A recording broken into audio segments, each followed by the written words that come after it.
여러분 안녕하십니까?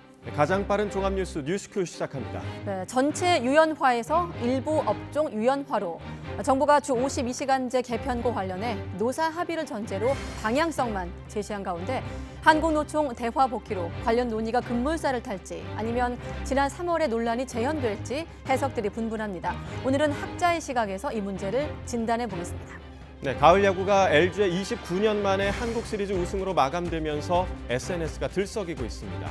그렇다 보니 역대 우승팀처럼 LG도 이른바 우승턱을 낼지 소비자들의 기대감도 커지고 있는데요. 우승 비결 분석해보고 관련 내용 소개해드리겠습니다. 네, 화요일 뉴스큐는 국회로 먼저 가보겠습니다. 혁신 위발 여권 핵심 인사, 이른바 험지 출마 요구를 놓고 기싸움이 이어지고 있는 가운데 김기현 대표가 이 혁신이 조기 해산설에 대해서 급발진이란 표현으로 유감을 나타내기도 했습니다. 민주당은 이재명 대표 위증교사 사건의 총선 전 1심 선고 가능성이 거론되면서 사법 리스크 논란이 재점화하는 모습인데요. 국회 연결해서 전국 상황 알아보겠습니다. 박광열 기자. 네, 국회입니다. 네, 급발진 얘기는 여기서 시작이 된 거죠. 자, 험지 출마론이 여권 뜨거운 화두로 이어지고 있는데 인 위원장이 오늘도 관련 입장을 밝혔습니까? 네, 맞습니다. 이 혁신위의 험지 출마론에 좀처럼 응답하지 않는 여권 핵심 인사를 향해서 인 위원장이 또 한 차례 견제구를 날렸습니다.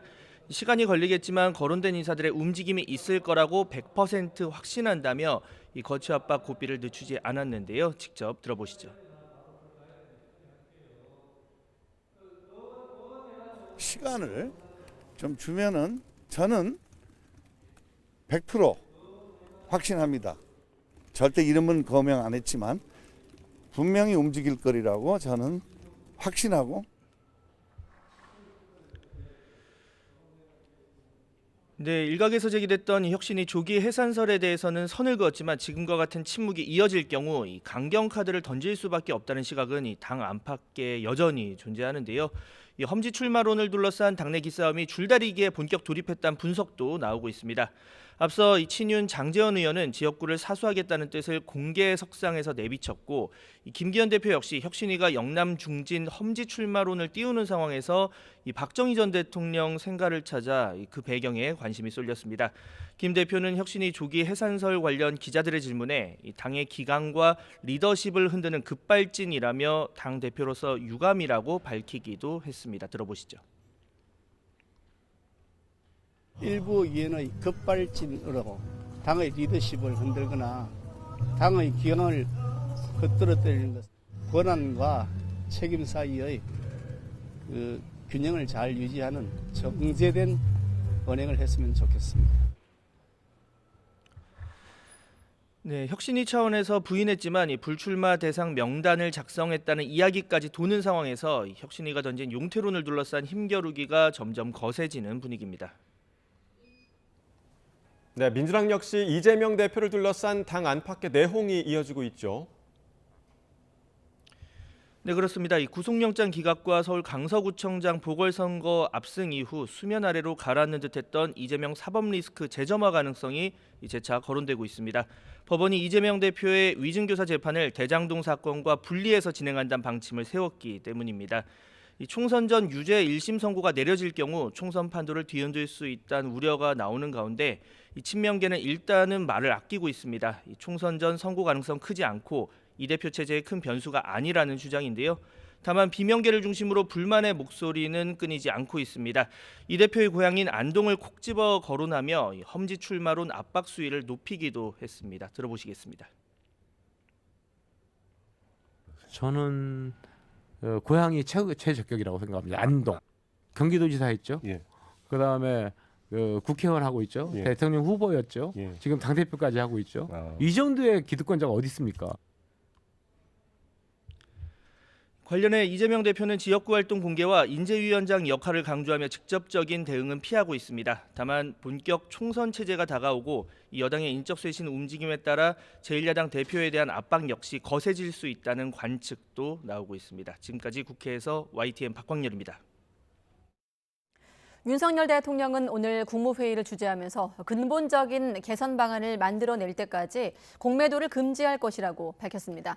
국회를 향해선 민생 법안 처리를 강조했는데 특히 1기 신도시 특별법의 연내 국회 통과를 요청했습니다. 취재 기자 연결합니다. 권남기 기자. 네, 용산 대통령실입니다. 네, 윤석열 대통령이 공매도 금지 조치와 관련해서 언급을 했는데 이어서 알려주시죠.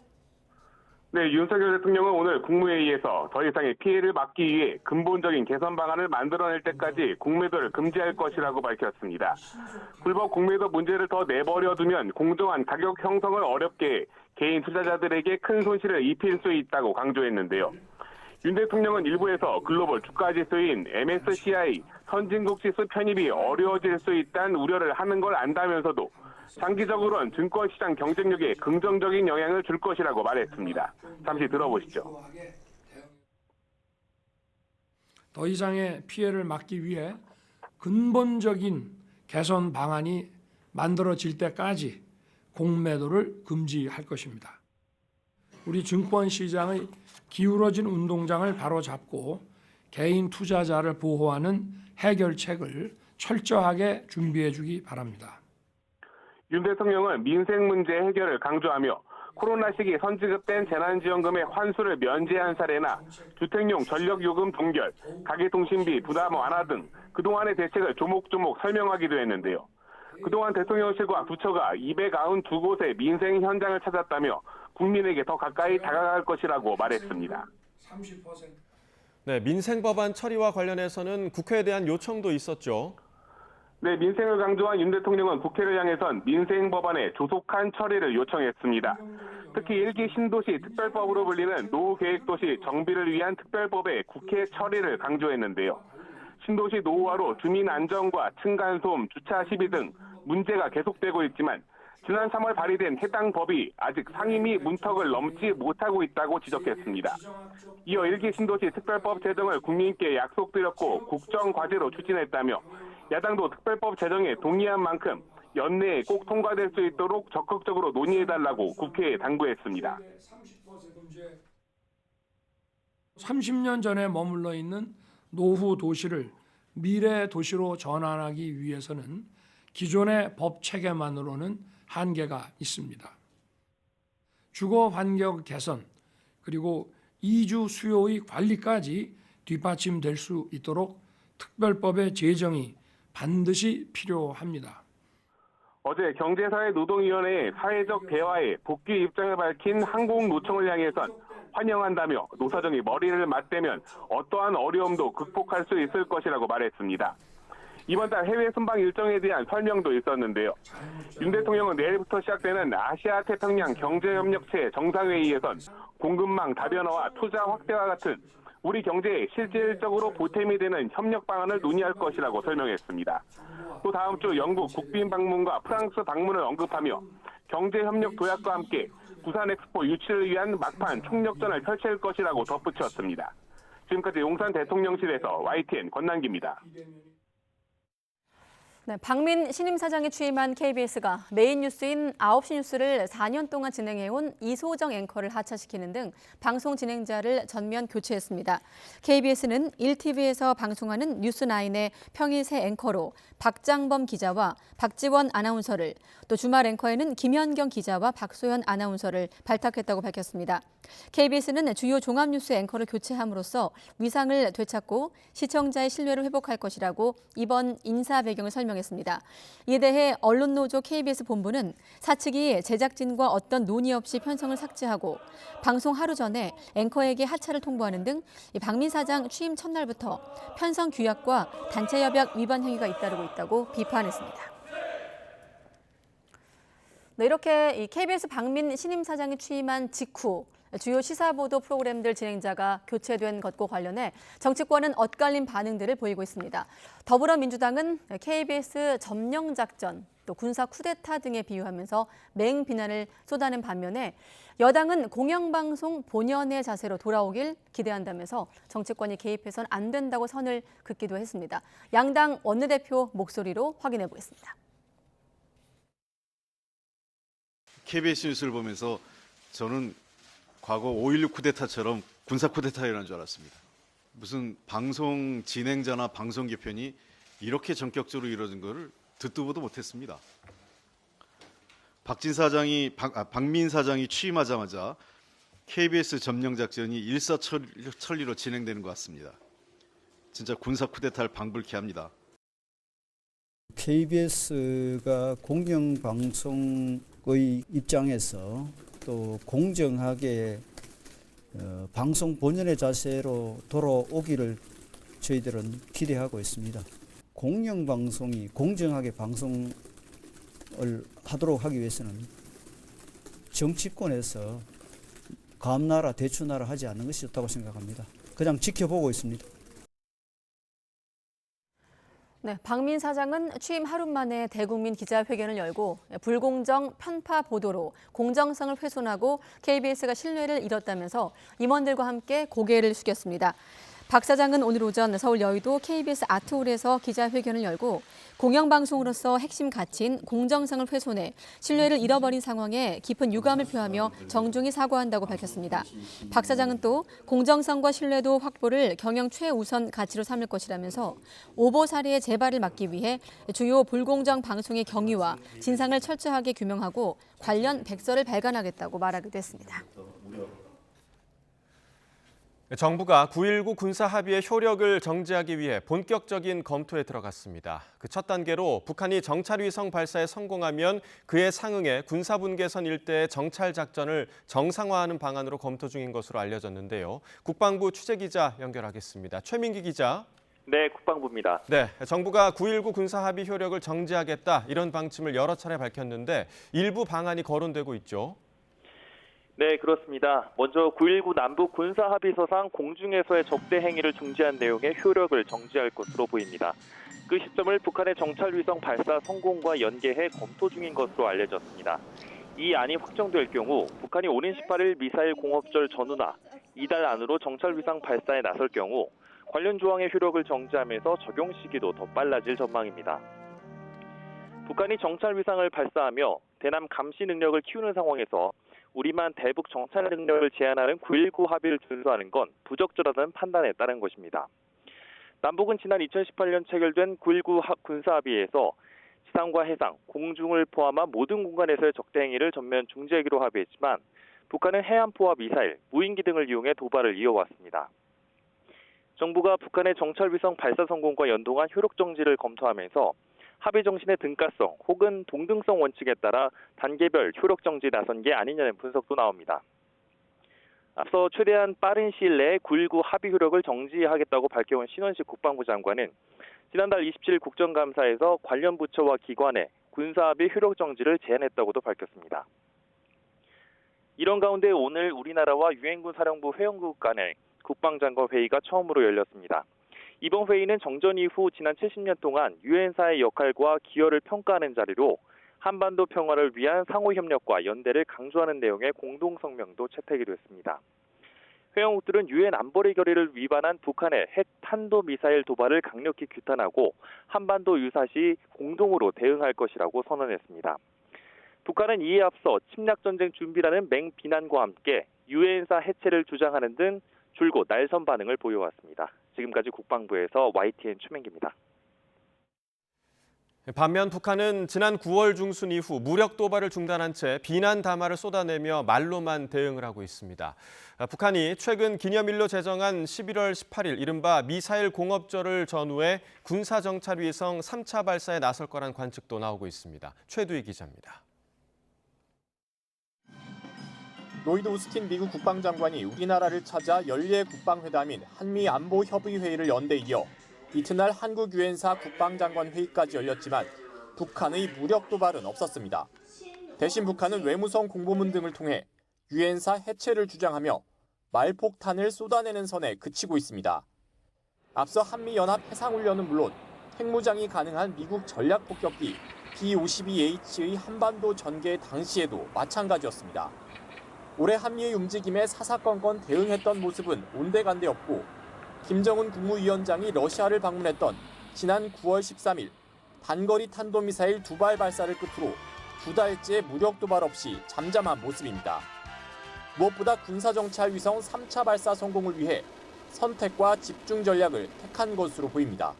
북한이 현재 경제 상황 등을 감안할 때는 그렇게 대응하는 것이 불가능하다라고 판단을 해서 자신들이 원하는 핵심 전략 무기인 화성 18과 군 위성, 정찰 위성 발사에 집중하고 있다라고 판단합니다. 약 1년 전인 지난해 11월 18일 북한은 대륙간 탄도미사일 ICBM 화성 17형 시험 발사에 성공했다고 주장했는데 김정은 위원장의 딸 주에도 이날 처음 공개석상에 모습을 드러냈습니다. 최근 북한이 이날을 아예 미사일 공업절이란 기념일로 지정하면서 일각에서는 오는 18일을 전후해 정찰 위성 3차 발사에 나설 가능성을 제기합니다. 북한이 공업절이라는 이름으로 몇 차례 지정을 한 적이 있습니다. 그래서 그러한 기념일 계기를 포함하여서 다양한 도발 가능성을 염두에 두고 감시 추적하고 있다고 말씀드리겠습니다. 다만 2번이나 발사에 실패하며 체면을 구겼던 만큼 기술적으로 완벽하다고 판단될 때까지 북한이 위성 발사를 미룰 가능성도 배제할 수 없습니다.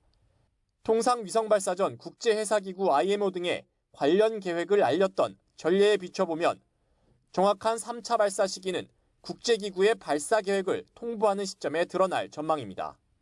YTN 최두입니다. 해군이 어제부터 나흘간의 일정으로 동해상에서 미국 해군과 연합 합동 해상훈련을 실시하고 있다고 밝혔습니다.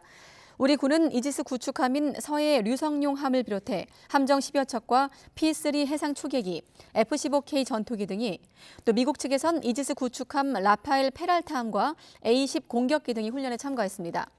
해군은 한미 참가 전력들이 우리 해안에 상륙을 시도하는 적 특작 부대를 경멸하는 해상 대특수전 부대 작전과 적의 잠수함을 탐색하고 경멸하는 대잠수함 훈련, 해양 차단 훈련 등을 강도 높게 실시하고 있다고 강조했습니다. 이산 가족의 급속한 고령화에 대응해서 정부가 법정 실태 조사를 2년 앞당겨 내년에 실시하기로 했습니다. 이와 관련해 통일부는 내년에 남북 이산 가족 생사 확인과 교류 촉진에 관한 법률에 따른 실태 조사를 진행하기로 했습니다.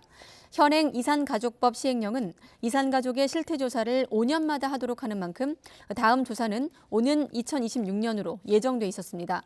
통일부 당국자는 이산가족 사망 인원이 한 달에 300명 안팎이라면서 사안의 시급성을 고려할 때 2026년까지 기다리지 않고 조사 시기를 앞당기기로 했다고 설명했습니다.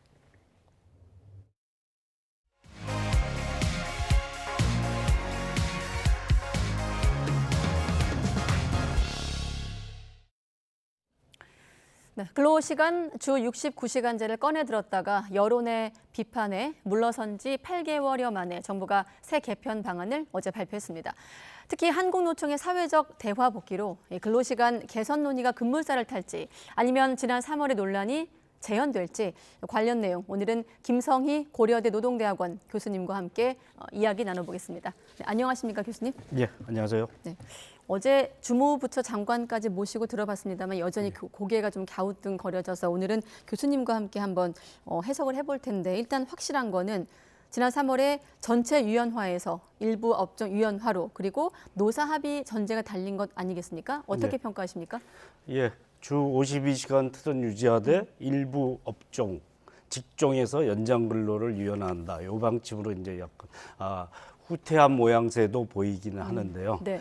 설문조사를 근거로 이렇게 표현을 했습니다. 근데 지난 3월에 주 단위, 일 단위로 우리가 노동하고 생활을 하는 습관인데 그 개념을 근로시간 관리 단위를 좀 더 넓게 바꿔서 월 단위 혹은 연 단위로. 그래서 주 69시간까지 가능하게 하는 체제를 만들겠다라는 것이 거센 비판을 받았죠. 네. 그래서 그 퇴로를 마련하는 게 근거를 설문조사에서 찾고 그걸 일부 직종 업종에 도입해서 그 효과를 보면서 확대해 나가겠다라는 그런 퇴로를 마련한 것이다 이렇게 보는데요. 이게 퇴로가 될지 과거의 개편안을 확대 시행하기 위한 발판으로 삼을 것인지 정부의 의도는 확실치는 않지만 전체적으로 봤을 때는 이게 약간 궁색합니다. 근거가 설문조사 가지고 한다라는 제도 개편을 논한다는 자체도 궁색하고요. 네. 그다음에 설문조사의 인용 방식에서도 충분히 그래야 될 필요성이 확인된 것은 아니기 때문에 그냥 정부가 개편안을 냈다가 체면이 구겨졌으니까 그것을 수습하는 그런 방안으로 네. 마련한 것이 아닐까 하는 뭐 그런 기대 섞인 예측을 해봅니다. 네, 퇴로를 위한 근거라고 이제 교수님 말씀하신 그 설문조사 내용을 하나씩 좀 볼 텐데, 그래서 정부 같은 경우도 여론 수렴을 상당히 강조하고 있습니다. 그러면서 일방적인 추진을 하지 않겠다. 저희가 정부 입장은 또 자막으로 준비했기 때문에 교수님 말씀과 좀 비교해서 판단하시면 좋을 것 같은데, 여론 수렴을 강조하고 있긴 하거든요. 예, 여론 수렴을 강조해서 이제 근로자, 사용자, 네. 국민 설문조사와 심층 면접조사를 실시를 했습니다. 네.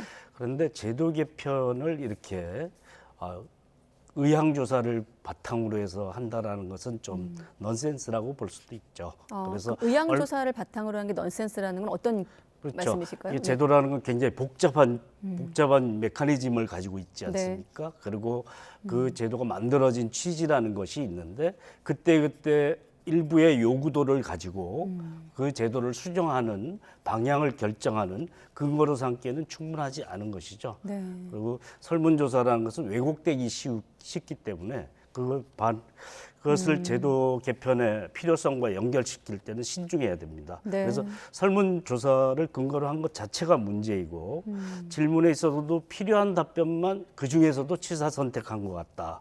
왜냐하면 전체적으로 보면 연장근로 단위 확대 필요성이 뭐 일부 업종에서 높게 나왔다라고 하지만 그렇게 높은 것도 아니고 그렇지만 다른 한편으로 다른 질문에서는 현행 제도로 불편함이 없다가 85.5%입니다. 네. 그 14.5%의 현행이라고 말씀하신 건 이제 52시간. 52시간 상한제로 네. 불편함이 없기 때문에 굳이 개편할 필요가 없다라는 대전제가 깔려 있는데 네. 굳이 틈새를 찾아내서 일부 업종 직종은 요구가 있다라는데 그 요구도도 높지 않고요. 그다음에 면접조사도 실시했는데 제가 면접조사를 자세히 보니까 네. 그렇게 근로시간 관리 단위를 확대할 필요성이 있다고 응답한 사람이 근로시간이 짧은 사람들이고 그다음에 노동시간 제도가 잘 지켜지고 그다음에 연장근로 하더라도 보상이 확실한 곳입니다. 그런 곳에서 주로 그렇게 응답했기 때문에 네. 52시간을 넘어서 근로시간 관리 단위를 바뀌어서 장시간 노동이 불규칙적으로 허용되는 게 맞다라고 응답한 것은 아니기 때문에 네. 전체적으로 설문 결과를 보더라도 그렇지 않고 설문 결과의 일부를 인용해서 제도 개편의 당위성을 주장하는 것은 좀 과도하다라고 볼 수 있겠죠. 하지만 또 개편 의지가 있는 정부 입장에선 8개월 전에 워낙 역풍이 거세게 일었고 어떤 근거를 좀 마련해야 되기 때문에 석 달에 걸쳐 설문조사를 한 결과입니다만 교수님을 포함해서 노동계 같은 경우는 답정너 질문으로 일관을 했고 결론을 좀 유도하는 방식이었고 또 한 가지 이런 지적도 있더라고요.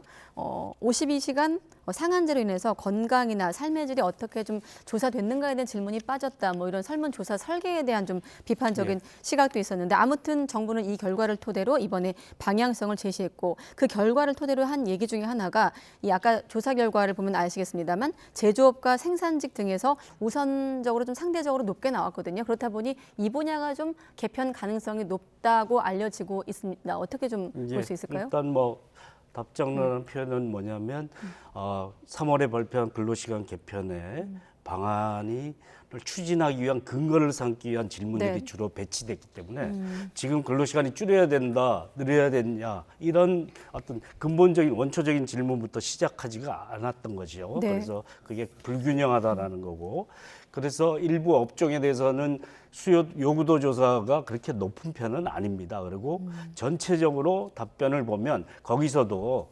52시간으로 충분하다는 연장 근로가 네. 허용될 필요가 있어도 내가 소득을 더 받더라도 52시간 이상이라는 걸 원치 않는다는 게 과반수가 넘고요. 네. 81%는 60시간 미만이기 때문에 69시간까지 허용하는 제도 개편의 근거로 삼기에는 일부 업종에 대해서 적용한다 해도 그것도 무리다라고 볼 수 있겠죠. 네, 그렇군요. 자, 정부가 일단은 뭐 한 발 물러서긴 했지만 연장 근로 단위 확대라는 측면에서 보자면 올해 초 발표된 또 개편안에서 어떤 게 좀 바뀌었는가? 저도 어제 그 질문을 드렸습니다만 명확한 좀 명료한 답변을 얻기는 어려웠거든요. 장관으로부터. 좀 어떻게 교수님 보고 계십니까? 지금 제도가 네, 3월에 비해서 어떤 점이 좀 바뀌었을까? 3월에 네. 비해서 바뀐 점은 그걸 이제 전 업종에 걸쳐서 전면적인 시행을 네. 하겠다라는 그 주 69시간까지 허용하는 제도가 전면화되는 것인데 이번 방안은 일부 업종에 대해서 하겠다라는 거고 네. 다음은 그때 당시에는 노사 동의 절차를 피해갈 수 있는 그런 제도 개편을 함축하고 있었습니다. 네. 왜냐하면 우리나라 충분히 탄력제나 선택적 시간제나 특별 연장 근로로 우리가 주 52시간 상한을 넘어설 수 있는 제도가 이미 마련돼 있는데 네. 왜 굳이 새로운 개편이 필요하냐에 대해서 노사 동의 절차 없이 피해갈 수 있는 방법을 모색한 것인데 이번에는 한국노총 경사노의 복귀를 염두에 둔 것인지 네. 노사 동의를 거치겠다라는 표현으로 한 발 물러서는 그런 모양새가 두 측면에서 나타났다 봅니다. 자, 그럼 잠깐 화면을 두시고 궁금한 질문은 두 가지입니다. 지금 화면 다시 한번 주요 내용 다시 한번 보여주시면 궁금한 게 뭐냐면 지금 정부가 이렇게 방향을 제시했지만 대상 업종이 구체화되지 않았다는 게 가장 언론에서 지금 궁금해하는 것 중에 하나고 과연 그 사회적 대화, 노사 대화가 한국노총 대화 복귀만으로 쉽게 원활하게 이루어질까라는 질문 아니겠습니까? 네. 예. 한국노총도 복귀한다고 하더라도 네. 이 근로시간 사안에 대해서 합의하기 위한 요 특정 사안의 합의를 위해서 복귀한 것은 아니라고 분명히 입장을 밝히고 있기 네. 때문에 그것이 복귀한다고 해서 이 문제를 주로 논의할 것이다. 이렇게 전제하기는 어렵다라고 보고요. 네. 평소의 입장으로 봤을 때 이에 대해서 쉽게 합의할 수 있는 그런 사안은 아니라고 봅니다. 그리고 일부 업종에 직종에 적용된다고 하지만 네. 그 업종과 직종의 필요성이 그렇게 높은 건 아니고요.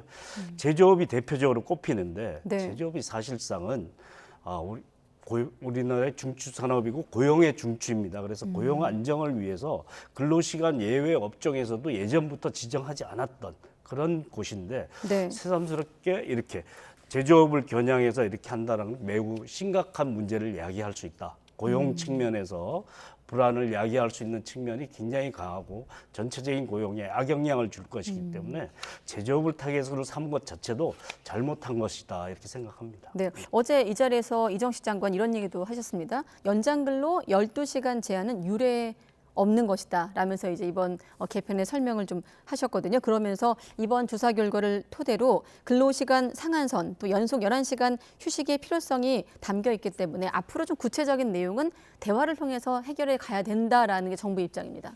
예. 그 연장 근로 12시간이라는 거는 이제 우리가 국제적으로 마련돼 있는 규칙에 가깝고요.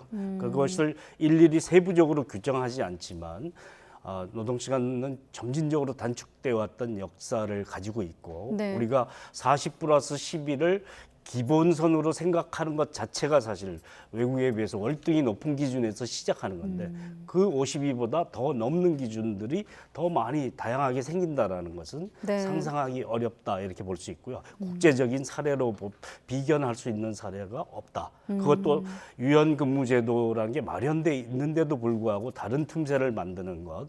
모두가 주 단위로 생활하고 일 단위로 생활하고 그렇게 노동을 하지 않습니까? 네. 그 관념을 깨겠다라는 것을 틈새를 만들어내는 것은 굉장히 무리한 발상이었다라는 것이 확인되고 있다고 봅니다. 마침 며칠 전에 나온 노동통계라는 그 한국노동연구원 발표 저희가 보도도 했습니다만 보면은 한국 장시간 근로자 비율이 17.5%고 이게 EU 유럽 국가들보다 2배 정도 많다. 역시 여전히 한국은 상위권이다. 자, 그런데 20년 전엔 이게 50%였더라고요. 예. 그나마 줄여서 온 게 17.5인데 예. 그 숫자도 한번 좀 해석해 주시죠.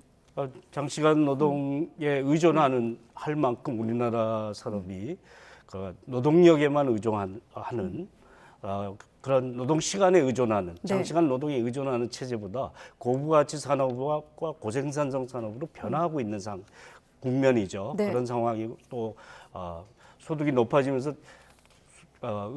생활의 일과 생활의 균형에 대한 관점도 많이 확대되고 있기 때문에 네. 이런 경제적 부에 따라 국민의식의 변화와 그다음에 우리 산업의 특징을 반영하고 있다 이렇게 볼 수는 있고요. 그럼에도 불구하고 여전히 OECD 국가 평균보다 연평균 300시간 이상 길게 일하는 장시간 노동 국가라는 점도 네. 분명합니다. 주 5일제랑 주 52시간 근무제 도입 등으로 이제 매년 꾸준히 감소해 왔지만 그래도 여전히 17.5%다. 자, 그런데 제가 정부 논리로 한 번 더 질문 드리면 지금 정부 입장에선 주 52시간제의 제도의 경직성 또 획일성을 강조하고 있긴 하거든요. 예, 근로시간 제도라는 거는 노동자를 보호하기 위한 제도죠. 네. 왜냐하면 그 사업장에서 네. 그 근로시간에 대한 처분권이 사용자에게 주로 집중돼 있기 때문에 이에 대해서 보호 조치로서 강행 규정으로 전면적으로 도입되는 방안입니다. 네. 이것에 다양한 가능성을 열어놓으면 노동자 보호가 안 되고 장시간 노동이나 생명 안전을 위협하는 그런 노동이 일상화되기 때문에 노동자 보호 조치로서 일반화시키는 그런 중요한 사안이기 때문에 그런 사안들에 대해서 이렇게 강행 규정으로 도입하고 있는 것이죠. 네. 그것이 너무 선택지를 다양한다는 미명하에 그 틀이 무너진다면 노동자 보호의 정신에 위배될 가능성이 높습니다. 네, 알겠습니다. 아무튼 세부 방안은 노사정 대화로, 그러니까 일단은 세부 내용은 결론적으로 좀 빈칸인 셈인 상황이거든요. 노동계 반발하고 있고 경영계 물론 이제 노동계와는 좀 결이 다른 목소리로 아쉬움을 표하고 있는 상황인데 노사 입장차가 여전합니다. 대타협이 쉽지 않은 상황에서 일단 한국노총은 대화 복귀를 하기로 했는데 아까 제가 말한 빈칸 앞으로 어떻게 채워질까요? 어제 장관은 내년 상반기까지 좀 봐야 된다 이렇게 말씀하고 가긴 했습니다. 예, 이거 지금 의식조사를 근거로 한 결과가 명료하지 않기 때문에 이에 대해서 해석이 분분할 가능성이 높고요. 예. 동의 서로가 이를 근거로 바탕으로 얘기를 풀어나갈 수 있는 그런 근거가 되기도 어렵습니다. 그렇기 때문에 쉽게 기존의 입장이란 평행선을 달리는 입장이 달라질 가능성은 높지 않다라고 생각을 하고요. 네. 정부도 이제 이 사태를 좀 냉정히 생각하고 예전에 받았던 비판의 맥락에서 틈새를 찾으려는 것보다는 이미 끝난 일에 대해서 판단이 내려진 문제에 대해서 구차한 근거를 가지고 이렇게 집착을 하기보다 깔끔하게 새로운 의제로 전향적인 의제로 전환해 나가는 것이 바람직하지 않을까 생각합니다. 네, 알겠습니다. 끝으로 한 1분만 더 쓰기로 하고 아무튼 이 주 52시간 개편이 윤석열 정부 노동개혁의 1호 법안 아니었습니까? 예, 예. 이정식 장관도 지금 자막처럼 민주노총도 대화 상대라고 했습니다만 그렇게 쉬워 보이지 않거든요. 자, 앞으로 노동개혁의 향방 어떤 방향으로 가야 된다고 전문가로서 보십니까? 예, 노동개혁의 이제 초창기에는 굉장히 여러 가지 측면을 고려해서 신중한 태도를 보였습니다. 공권력 투입 이런 거에 대해서 자제하는 움직임이었다가 화물연대 파업, 2차 파업을 계기로 그렇게 전환하면서 사실은 노동계와 계속 각을 세우는 그런 정책만 구사가 됐고요. 그것에서 노동계만이 아니라 많은 국민들의 비판을 받았던 것이 주 52시간 상한제를 무너뜨리는 근로시간 개편 방안이었습니다. 그런 면에서 좀 더 전향적인 포괄적인 의제 그리고 모두를 아우를 수 있는 그런 노동 의제로 전환할 수 있는 따뜻한 보수의 복지 방향, 노동정책 방향이라는 게 불가능하지 않다고 보는데 그 문제에 대해서는 전혀 손도 대지 않았었거든요. 그런 방향 전환이 좀 아쉽다라고 볼 수 있고 꼭 필요하다고 봅니다. 네. 따뜻한 보수의 포괄적 의제 제시까지 들어봤습니다. 네, 김성희 고려대 노동대학원 교수님과 함께했습니다. 고맙습니다.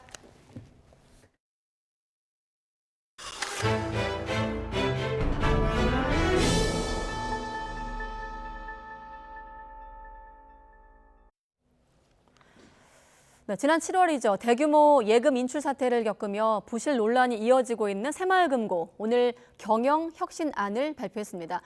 전문 경영인 체제를 도입하는 내용 등이 담겨 있는데 행정안전부 감독권은 그대로 유지합니다. 취재기자 연결해 좀 더 들어보겠습니다. 최기성 기자. 네, 서울청사입니다. 네, 경영 대표이사 자리를 신설하기로 한 겁니까? 네, 우선 중앙회장에게 쏠린 권한을 분산하기 위해 전무 지도이사를 폐지하고 업무 전반을 총괄하는 경영 대표이사를 도입하기로 했습니다. 중앙회장은 현행에 연임제에서 4년 단임제로 바꿔서 대외활동 업무 등 그 역할에만 한정하도록 한다는 계획입니다. 기업 대출 관리 강화를 위해 200억 원 이상 공동대출은 중앙의 참여를 의무화해서 심사를 더 까다롭게 하고 부동산과 건설업에 대한 업종별 대출 한도는 각각 30%, 합산 50%로 강화할 계획입니다. 기존의 새마을금고는 200억 원 이상 공동대출에도 중앙의 참여가 없었고 부동산 건설업 업종별 대출 한도도 없었습니다. 새마을금고는 부실금고 구조 개선을 위해 경영 개선이 어렵거나 경쟁력을 상실한 금고는 부실 우려금고로 지정해 합병하는 방안도 내놨습니다. 이번 혁신안에 대해 전문가들은 방향성에는 동의하지만 여전히 한계가 있다고 평가합니다. 특히 관리감독 주체를 금융위원회로 바꾸지 않고 계속 행정안전부가 맡게 되면서 금융기관인 새마을금고의 철저한 관리감독이 어려울 것으로 보인다고 지적했습니다. 이에 대해 행안부 측은 감독권 이관보다 새마을금고가 시장과 국민 신뢰를 회복할 수 있는 경영 혁신이 우선이라면서 이관 문제는 앞으로 국회와 관계부처 간 충분한 논의가 필요한 사안이라는 입장입니다. 지금까지 정부 서울청사에서 전해드렸습니다. 2024학년도 대학 수학능력시험 이제 이틀 앞으로 다가왔습니다. 내일은 수험생 예비 소집일인데요. 반드시 시험장을 찾아서 수험표를 받고 꼭 챙길 것과 피할 것 확인을 해서 준비를 끝내야겠습니다. 김연아 기자가 보도합니다. 수능 예비 소집일은 수험표를 받는 날이자 실제 시험장 위치를 확인하는 날이기도 합니다. 수험생들은 수능 당일 이용할 교통수단을 활용해 시험장에 가보고 이동 시간을 미리 확인해 두는 게 좋습니다. 수능일 아침엔 시험장 주변에 차가 몰릴 것을 감안해 시간을 넉넉하게 잡아야 합니다. 예비 소집일에 수험표를 받으면 먼저 수험표에 기록된 선택 영역과 선택 과목이 응시원서 접수 당시 본인이 선택한 내용과 같은지부터 확인합니다. 수험표는 사진이 나온 신분증과 함께 잘 챙겨놓고 코로나19와 독감 등 감염병이 유행인 만큼 마스크도 준비해두는 게 좋겠습니다. 또 만일의 상황에 대비해 아날로그 시계와 여분의 흑색 연필과 샤프심, 지우개, 수정 테이프를 챙기는 것도 좋습니다. 샤프와 전자기기는 금지되고 휴대전화는 1교시 전 전원을 끄고 감독관에게 제출해야 합니다. 건강관리도 중요합니다. 긴장이 많이 돼 잠도 오지 않는다면 잠시라도 밖에 나가 햇빛을 쐬는 게 큰 도움이 됩니다. 햇볕을 통해서 우리 뇌에서 송과체라는 곳에서 세로토닌이 만들어지거든요. 이 세로토닌이 빛이 없어지는 암흑, 밤이 되면 멜라토닌이라는 잠을 유발하는 물질로 변합니다. 그러면서 잠을 잘 자게 되거든요. 점심 도시락은 늘 먹던 것이 좋고 물은 넉넉히 준비합니다. 시험 당일은 큰 추위는 없겠지만 중부지방에 비가 와 쌀쌀할 수 있는 만큼 두꺼운 옷보다는 얇은 옷을 여러 벌 입고 가는 게 대응하기 편합니다. YTN 김현아입니다. 교육부가 발표한 2028 대입 개편 시안과 관련해서 전국 17개 시도교육감들이 수능과 고교 내신 모두 절대평가로 전환하자는 의견을 국가교육위원회에 전달했습니다. 전국 시도교육감협의회는 수능의 평가 방식은 고등학교 교육과정과 연동해야 하고 고교 학점제가 안착하려면 학생이 성적 걱정 없이 진로 적성에 따라 과목을 선택할 수 있어야 한다며 이같이 요구했습니다. 이어 내신을 5등급으로 바꾸는데 수능은 9등급을 유지하면 수능의 영향력이 과도하게 커질 수 있고 학교 교육과정을 수능 과목 체계에 종속시킬 가능성이 크다고도 지적했습니다. 경찰이 서울 서초구 서희초 교사의 사망 사건에 대해 범죄 혐의점이 없다고 보고 수사를 마무리 짓기로 했습니다. 서울 서초경찰서는 오늘 서희초 교사의 극단적 선택을 국립과학수사연구원 심리부검 결과 학생 지도와 학부모 응대 그리고 학교 업무 관련 문제로 오랜 기간 스트레스를 받아온 영향으로 보고 내사 종결했습니다. 또 학교 직장에서나 학부모로부터 폭언과 폭행 등 범죄로 볼 수 있는 정황은 없어 수사를 종결하게 됐다고 설명했습니다. 유족 측은 정보 공개를 통해 수사가 부진하진 않았는지 확인해 보겠다고 밝혔습니다. 지난 7월 사망한 서희초 교사의 유족 측 변호인은 오늘 YTN과의 인터뷰에서 학부모 통화 목록과 동료 교사 진술 등을 경찰에 정보 공개에 청구했다고 말했습니다. 그러면서 학부모와 교사 사이에 통화 중에서 수사가 제대로 이루어지지 않은 부분이 있는지 경찰이 조사 과정에서 진술을 들으며 적절한 질문을 했는지 보겠다고 덧붙였습니다.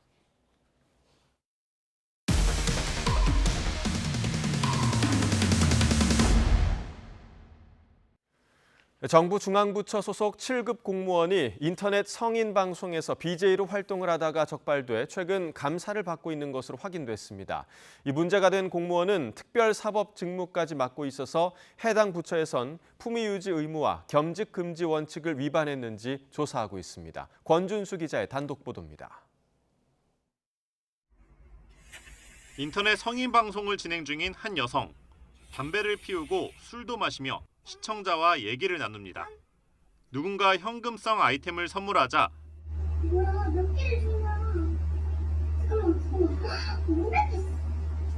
갑자기 신체를 노출하기 시작합니다. 수위가 심각해지자 곧바로 인터넷 방송 운영자가 제재를 가하면서 마침내 화면이 꺼집니다. 그런데 알고 보니 이 BJ 다름 아닌 국가부처 소속 7급 주무관 A씨였습니다. 맡은 업무와 관련해서 수사권까지 가진 특별사법경찰관인 것으로 파악됐습니다. 당황스러웠고 또 굉장히 충격적이었습니다. 그 당시에 1000명 정도 이렇게 가까이 시청을 했었는데 자신이 이제 공무원인 것을 여러 차례 스스로 밝히고 방송을 했었습니다. 신고를 접수한 해당 부처는 A씨에 대한 감사에 착수했습니다. 직업 윤리를 어겼는지는 물론 공무원법상 품위 유지 의무를 위반했는지 들여다보고 있습니다. 더구나 공무원이 따로 수익을 창출하는 건 국가공무원 복무규정상 겸직 금지 원칙에도 어긋나 중징계까지도 가능합니다. 혹여 허가를 받아 영리 업무를 하더라도 직무 능률을 떨어뜨리지 않아야 하고 정부에 불명예스러운 영향을 끼치지 않도록 하고 있습니다. 이에 대해 A씨는 공무원으로 임용되고 나서 발령받기 전까지만 성인방송 BJ로 활동했다고 해명했습니다. 하지만 임용이 된 순간부터 공무원 신분이란 점을 고려하면 처벌은 피해갈 수 없을 것으로 보입니다. 기본적인 품위 유지라는 측면에서 문제가 있다고 생각이 되고요. 공직을 맡고 공익에 대한 활동을 하는 사람들이기 때문에 다른 직종보다는 높은 도덕성, 윤리성이 요구가 되고 시대가 바뀌면서 최근 인터넷 방송에 참여하는 공무원은 늘고 있습니다. 다만 콘텐츠 내용이나 수익 여부까지 일일이 들여다보기에는 현실적으로 한계가 있다는 지적이 나옵니다. YTN 권준수입니다. 디스플레이를 포함해 국가 핵심 기술을 포함해서 올해 경찰에 적발된 해외 기술 유출 사건이 최근 10년 사이에 최대치를 기록한 것으로 나타났습니다. 경찰청 국가수사본부는 지난 2월부터 9개월 동안 산업기술 유출 범죄 등을 특별 단속해 모두 146건을 검찰로 넘겼다고 밝혔습니다. 이 가운데 해외 기술 유출 송치 건수는 지난해 12건에서 75% 늘어난 21건을 기록해 최근 10년 사이에 가장 많았습니다. 유출이 된 기술은 국가 핵심 기술인 디스플레이가 8건, 반도체 기계 기술이 3건, 조선 로봇 기술이 1건 등을 기록했습니다. 말레이시아 마약 조직의 필로폰 국내 밀반입을 도운 의혹을 받는 인천공항 세관 직원들을 수사하고 있는 경찰이 이들에 대한 압수수색을 완료했습니다. 서울 영등포 경찰서는 세관 직원 4명에 대한 휴대전화 등 통신 내역, 공항 내 CCTV와 현장 검증을 위한 압수수색 영장 집행을 마쳤다고 밝혔습니다. 경찰은 압수물을 분석하면서 밀반입 당시 상황이 찍힌 CCTV 파일을 복원하고 있습니다. 최근에 마약 투약 혐의로 경찰의 조사를 받은 배우 이선균 씨. 자신이 투약한 게 마약인 줄 몰랐다 이렇게 주장을 하고 있습니다. 마약 정밀 검사 결과가 음성으로 나온 가운데 경찰은 구체적인 물증은 확보하지 못하면서 수사에 난항을 겪고 있는 것으로 알려지고 있는데 김태원 기자가 쟁점을 취재해봤습니다. 대마와 향정신성 의약품 투약 혐의와 관련해 2차례 경찰 조사를 받은 배우 이선균 씨. 오늘 조사에서 마약 투약 혐의 인정하셨나요? 예, 그것 또한 다 솔직하게 제가 기억하고 있는 거 다 사실대로 다 말씀드렸습니다.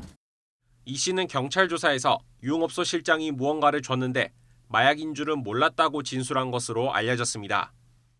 투약 사실 자체를 부정하진 않았지만 알지 못했다는 건데 이 씨 주장대로 법원에서 과실로 인정된다면 처벌로 이어지기는 어렵습니다. 과실범의 경우 별도 규정이 있는 경우에만 처벌하는데 마약류 관리법엔 없기 때문입니다. 다만 마약 투약 사실을 처음에 어렴풋이나마 알았다거나 몰랐더라도 이후 여러 차례 손을 댔다면 이야기가 달라집니다. 마약일 수도 있겠다라고 조금 미필적으로 하면 인식하고 나서 먹더라도 고의로 저희가 인정을 하고 있습니다. 2회 이상이다라고 하면 그 효과를 일단 본인이 알고 나서도 계속했다는 거거든요. 이성균 씨가 간이 검사에 이어 모발과 소변 등 정밀 감정에서 음성 반응이 나온 점도 관건입니다. 물적 증거가 충분하지 않은 상황에서 혐의 입증이 까다로울 거란 관측이 나옵니다. 투약에 대해서는 보통은 이제 그 소변이나 모발에서 확인이 되고 뭐 관련 공범들의 증거가 있고 이러면 범죄가 인정되는데 소변 모발에서도 안 나왔다. 그러면 처벌을 하기가 어렵죠. 반면 공범 진술이나 휴대전화 기록 등 마약을 투약했다는 정황 증거만 충분해도 혐의 입증에 문제가 없을 거란 시각도 있습니다. 경찰은 최근 이 씨에게 마약을 제공한 혐의를 받는 의사의 병원을 압수수색해 처방 기록 등 증거 확보에 주력하고 있습니다. 또 이성균 씨 다리털 등에 대한 정밀 검사 결과도 남아있는 만큼 3차 소환 조사도 검토하고 있습니다. YTN 김태원입니다. 검찰이 SPC그룹 자회사가 파리바게트 제빵 기사들에게 노조 탈퇴를 종용했다는 의혹과 관련해 PB파트너즈 전무와 상무의 신병 확보에 들어갔습니다. 서울중앙지방검찰청은 오늘 PB파트너즈 전무인 정모 씨와 상무보 정모 씨의 구속영장을 청구했습니다. 이들은 민주노총 화섬식품노조, 파리바게트 지회 조합원들에게 노조 탈퇴를 종용하거나 인사에 불이익을 주는 등 부당 노동행위를 한 혐의를 받고 있습니다. 앞서 검찰은 이번 의혹에 SPC그룹 본사의 관여 여부를 확인하기 위해서 허영인 회장 등 임원 3명의 사무실을 압수수색하고 SPC 전 부사장 A씨와 전무 B씨 등을 참고인 신분으로 불러 조사를 벌였습니다. 학교에서 장애 학생 교육을 지원하는 특수교육 실무사도 현행법상 아동학대 신고 의무자로 아동을 학대하면 가중 처벌해야 한다는 대법원 판단이 나왔습니다. 대법원은 아동학대 혐의로 기소된 특수교육 실무사 A씨에게 징역 6개월에 집행유예 2년을 선고한 원심을 깨고 지난달 26일 사건을 서울중앙지방법원으로 돌려보냈습니다. A씨는 지난 2018년 4월 서울 동작구 초등학교에서 자폐 장애 학생이 자신을 때리자 2차례 신체적으로 학대한 혐의로 기소돼 1, 2심에서 징역 6개월에 집행유예 2년을 선고받았습니다.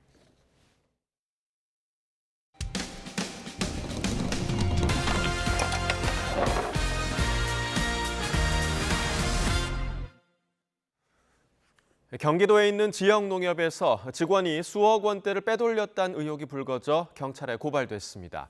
고객 예금 통장에 있는 현금 1억여 원을 지인 명의 통장으로 빼갔다가 덜미가 잡혔습니다. 우종훈 기자의 보도입니다.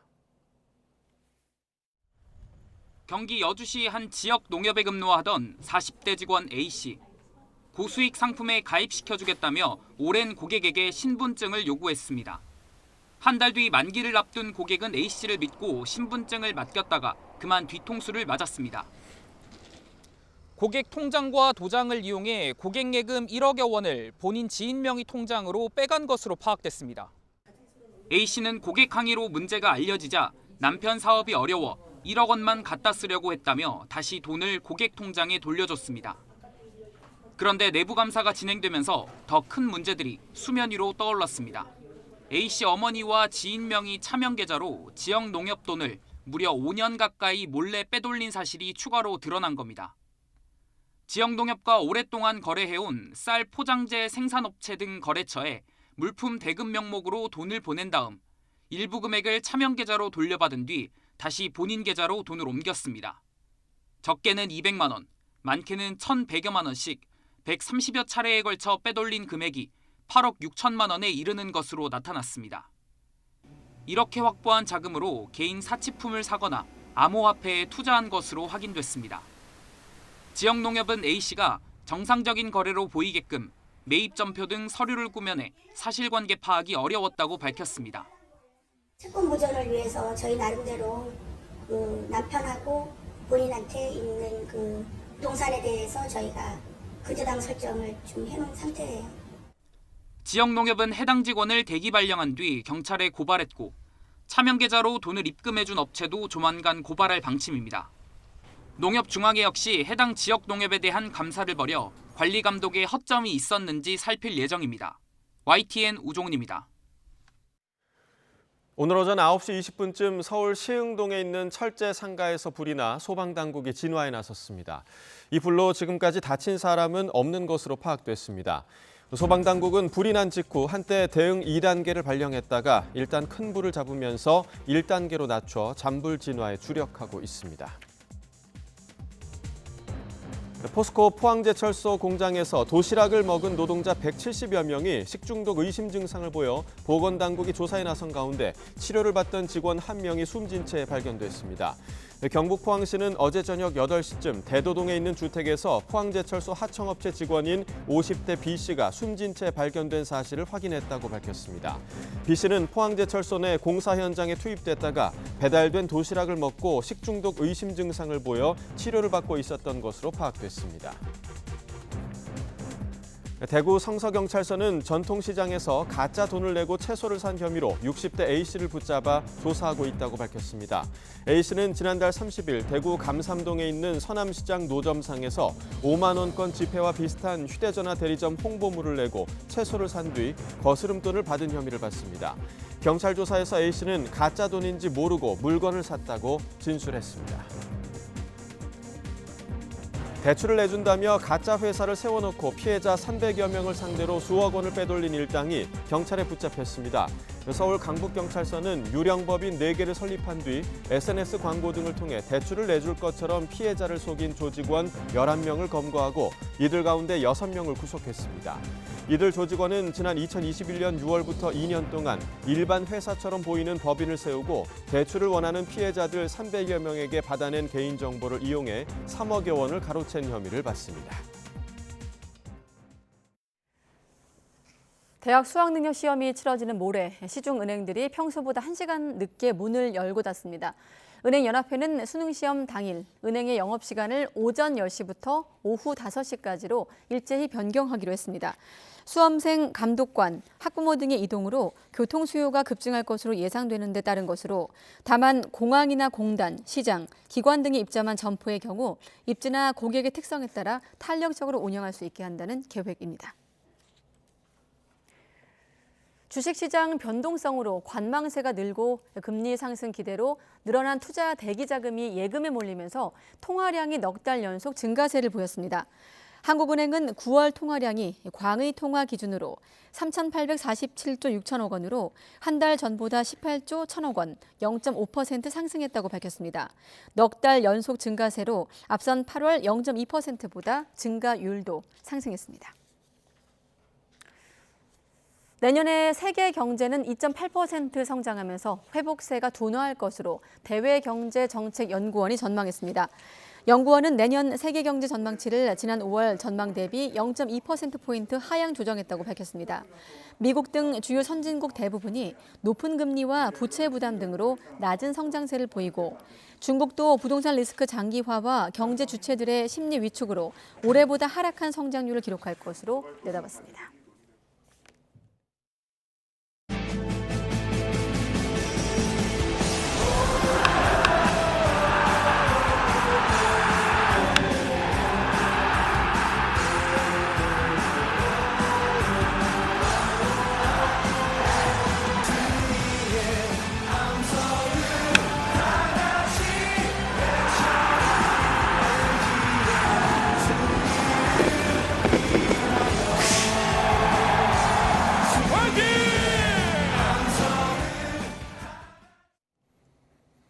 네, 무려 29년 만에 한국 시리즈 통합 우승에 LG 트윈스 팬들은 물론이고 경쟁팀 팬들도 주목하는 부분이 있습니다. 바로 굵직한 계열사들을 거느리는 LG그룹이 이른바 통큰 할인에 들어갈까인데요. 실제로 LG전자를 비롯해서 LG생활건강, 또 LGU+ 등이 할인 행사 규모와 기간, 또 할인폭 등을 현재 논의하고 있는 것으로 알려졌습니다. 특히 고물가로 모두가 힘든 시점인 만큼 이 기대가 현실로 이어질지에 관심이 쏠리고 있는데요. 이런 기대감에는 나름대로 근거가 있습니다. 과거에도 프로야구 구단이 우승하면 모기업이 대규모 할인 이벤트를 실시했던 전례가 있기 때문이죠.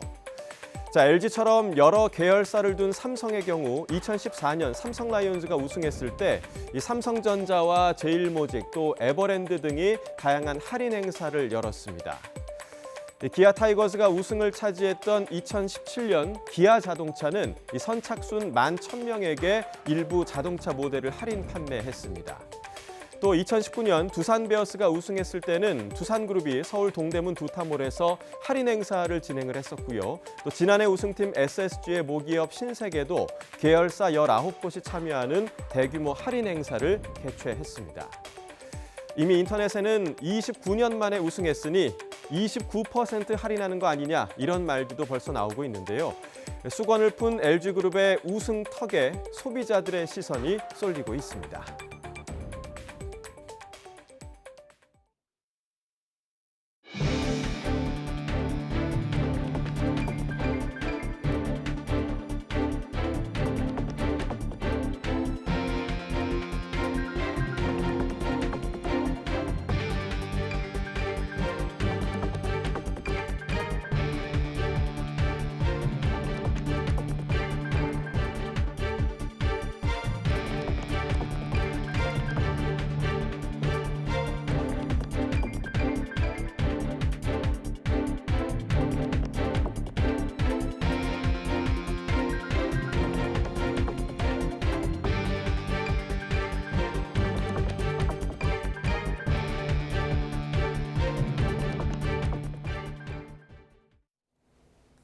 네, YTN 뉴스큐 이어집니다. 이스라엘과 하마스의 치열한 교전 속에서 가자지구 병원들이 운영을 멈추면서 인명피해가 속출하고 있습니다.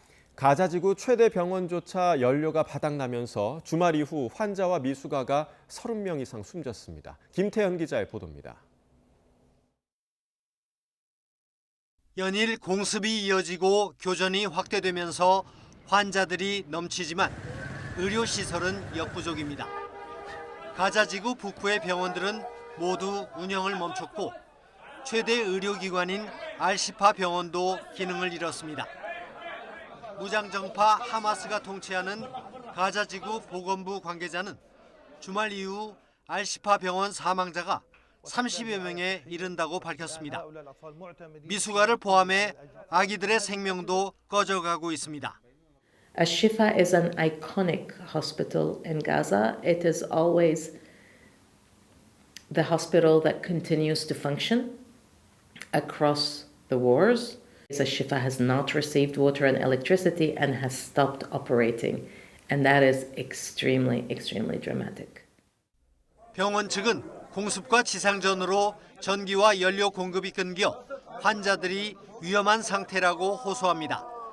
반면 이스라엘군은 하마스가 병원에도 땅굴을 만들어 놓고 민간인을 인간 방패로 쓰고 있다고 판단합니다. 알시파 병원 지하에 하마스의 본부가 있을 것으로 보고 병원 부근까지 진격해 교전을 벌이고 있습니다. 앞서 이스라엘군은 병원 안팎에 있는 환자와 민간인을 위한 대피로를 열고 피란을 돕겠다고 밝혔습니다. 주말과 휴일 사이에 대피 행렬이 이어졌습니다. 현지 매체는 현재 알시파 병원에 남아있는 환자는 약 650명, 의료진은 500여 명이며 피난민은 2,500여 명이라고 전했습니다. YTN 김태현입니다. 네, 이렇게 기능을 잃어버린 가자지구. 이스라엘의 공습으로 가자지구 최대 의료시설인 알시파 병원에서의 사상자가 증가하자 바이든 미국 대통령이 나서서 자제를 촉구하기도 했습니다. 인질 석방을 위해 며칠간 교전을 중단하는 방안에 대한 협상도 진행 중이라는 사실을 공개했습니다. 워싱턴 권준기 특파원입니다. 조 바이든 미국 대통령은 적어도 병원은 보호받아야 한다고 말했습니다. 가자지구 알시파 병원의 전원 공급이 끊기고 교전으로 사상자가 속출하자 이스라엘의 공습을 자제할 것을 촉구한 겁니다. And it's my hope and expectation that there will be less intrusive action relative to the hospital. The hospital must be protected. 바이든 대통령은 또 인질 석방을 위해 교전을 중단하는 방안에 대해서도 협상이 진행 중이라고 밝혔습니다. There is an effort to take this pause to deal with the release of prisoners, and that's being negotiated as well with the Qataris are engaged and. 백악관은 좀 더 구체적으로 하루 몇 시간짜리가 아닌 며칠간 교전을 중단하는 게 인질 석방의 조건이라는 점을 내비쳤습니다. We'd like to see considerably longer pauses, days, not hours, in the context of a hostage release, and that's being actively worked on as well. 또 병원은 보호받아야 한다는 미국 입장에 이스라엘 측이 동의했다며 의료 시설에 대한 연료 공급도 곧 가능할 것으로 내다봤습니다.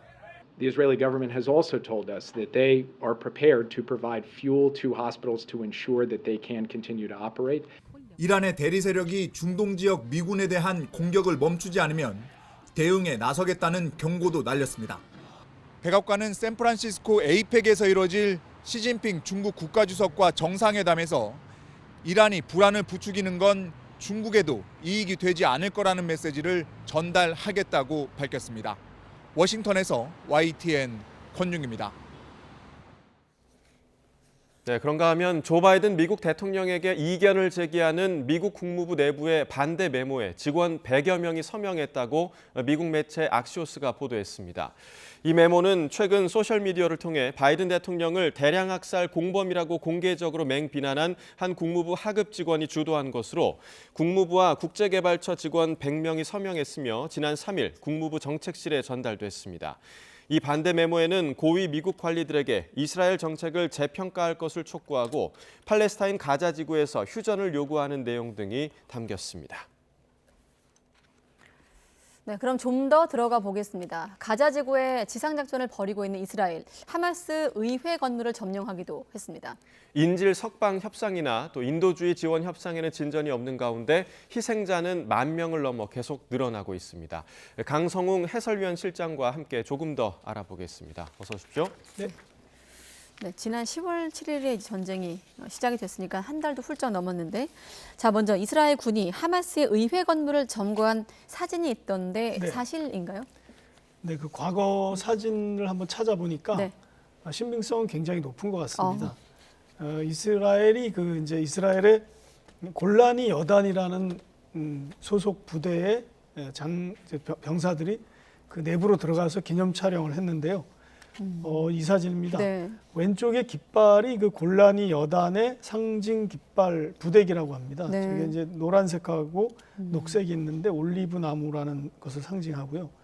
요거 말고 이제 과거에 그러면 이 사진이 있는가 찾아보니까 이 위에 사진이 아랍 뉴스의 2017년 7월 28일자 사진인데 저 사진이 이제 그 하마스의 그 의회 기능을 하는 빌딩 안에 있는 데서 이제 그 의원들이 모여서 행사를 하는 저기에 그 양쪽에 TV 모니터가 있는데 네. 화상 회의를 하는 행사였다고 합니다. 그래서 저 사진을 찾아보니까 이게 같은 것 같구나 이런 생각이 듭니다. 그러니까 굉장히 비슷하고 뭐 연단이나 의석 배치도 의자 색깔도 같네요. 네네. 이스라엘의 이제 장관들도 이 사진을 인용해서 지금 이제 그 지상 작전에 성공을 했다 이런 얘기를 많이 하고 있습니다. 예. 자, 이스라엘에서는 그 하마스가 가자 지구에서 통제력을 잃었다 이렇게 지금 주장을 하고 있는데 이렇게 네. 의회 건물이 점거된 거를 보면 이 주장도 그럼 맞다고 볼 수 있겠나요? 네, 그럴 가능성이 굉장히 높고요. 이게 최근에 이스라엘군이 이제 개전 이후 처음으로 이 하마스의 그 병력이 어느 정도 제거됐는가라는 것을 조금 얘기를 했습니다. 아주 구체적으로 얘기는 하지는 않았지만 총 3만 명의 병력이 있었다. 이것은 뭐 국제기구에서도 이렇게 이해하고 있는 숫자가 3만 명이거든요. 하마스 병력이. 그런데 이제 이게 24개 대대로 나눠져 있는데 하마스의 24개 대대 가운데 10개를 무력화시켰다. 이렇게 표현을 했습니다. 그러니까 이건 이제 처음 나온 숫자인데요. 구체적으로 수치로 이게 어느 정도 제거됐는지를 얘기하는데 네. 한 40% 정도가 무력화됐다는 겁니다. 무력화됐다는 게 다 제거됐다는 뜻은 사실 아닙니다. 주로 이스라엘의 발표를 보면 무력화됐다는 것보다 지휘부를 제거했다 이런 표현을 쓰는데 네. 병사들은 그대로 남아있을 가능성이 많고 지휘부가 제거되고 상급 부대와 하급 부대 간의 통신이 잘 안 이루어지는 상태, 중요한 지휘관이 제거된 상태 이 정도를 얘기하는 것 같습니다. 그래서 이제 갈란트 이스라엘 국방장관이 이제 가자에서 이스라엘 군을 제지할 세력은 없다 그렇게 얘기를 했고 가자에서 하마스 세력은 통제력을 잃고 남쪽으로 도주하고 있다 이렇게 얘기했습니다. 요걸 이제 방증하는 자료를 찾아보니까 네. 이스라엘 쪽으로 하마스가 로켓포를 계속 쐈는데 굉장히 현저하게 줄어든 것 같습니다. 그러니까 이스라엘이 지상작전을 펴는 동안 하마스가 이제 별다른 그 이스라엘 본토에 대한 공격을 하지 못하는 것 같은데 어제 하나의 그 로켓포가 몇 발이 발사돼서 텔아비브라는 그 이스라엘의 수도 거기서 한 150km 이상 떨어져 있는 곳입니다. 그쪽에서 경보가 사이렌이 울렸다고 합니다.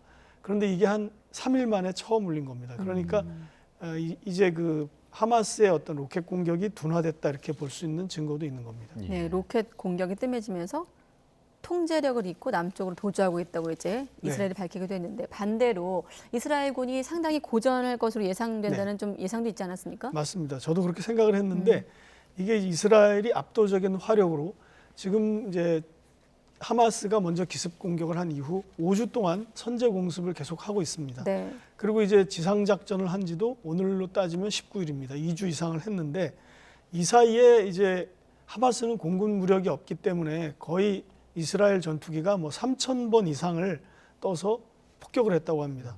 그리고 이제 헬기도 860회, 그다음에 무인기 570회 이렇게 공격을 했는데 이 알자지라에서 과연 가자 지구의 팔레스타인인들이 얼마나 많은 피해를 받는지를 지도로 이렇게 나타낸 게 있습니다. 이걸 제가 가져왔는데 그 가장 붉은색이 많은 데가 이제 가자 시티의 중심가고 보통 이제 이스라엘군이 가자의 중심부에 진입했다라고 할 때 저 가장 붉은색이 많은 해안 지역을 얘기하는 겁니다. 이제 가자 시티는 저 붉은색이 대부분 모여 있는 쪽이 가자 시티고요. 오른쪽에 약간 그 코너에 있는 거 그쪽은 이제 베이트 하눈이라고 이제 국경 도시라고 할까요? 이제 그런 거고요. 이런 데에 나와 있는 이제 터널의 입구를 굉장히 많이 막았고 이 가자 시티의 중심부로 들어왔다는 게 해안 쪽으로 내려온 이스라엘 군이 그 해안 지역에 가장 붉은색이 많은 저기를 처음에 들어왔다는 뜻이었습니다. 그리고 이제 우리가 좀 전에 말했던 그 알시파 병원도 저 가장 붉은색이 많은 저 지역에 있는 겁니다. 그동안 뭐 지하 터널 갱도를 130곳을 발견해서 파괴했다. 이게 대부분 이쪽에서 이루어진 건데 터널 갱도 130개는 얼마 중에 얼마인지 비율이 안 나와 있기 때문에 판단하기는 좀 이르고요. 그다음에 가자 북부에 하마스 전초기지 11곳을 장악했다. 역시 뭔가 많은 전과를 올린 것 같지만 어느 정도가 이게 제거됐는지에 대한 판단하기는 좀 어렵습니다. 저 지도를 보면 어쨌든 가자 지역의 대부분, 특히 북부가 중심지인데 거기가 상당히 파괴됐다는 걸 볼 수 있고 시가전이 이 지금까지 이스라엘 군의 생각대로 된 것은 아마도 미국의 조언이 주요했던 것 같습니다. 모술이나 이제 이런 전투에서 이런 이제 하마스 같은 무장 세력이 지하로 들어갔을 때 어떻게 이걸 공격하느냐라는 것은 지난번에 말씀드린 것처럼 미국에서 해병대 중장이 제임스 글린 중장이 경험 있는 사람이 직접 가서 이걸 가이드를 하는 것 같다 이런 생각이 듭니다.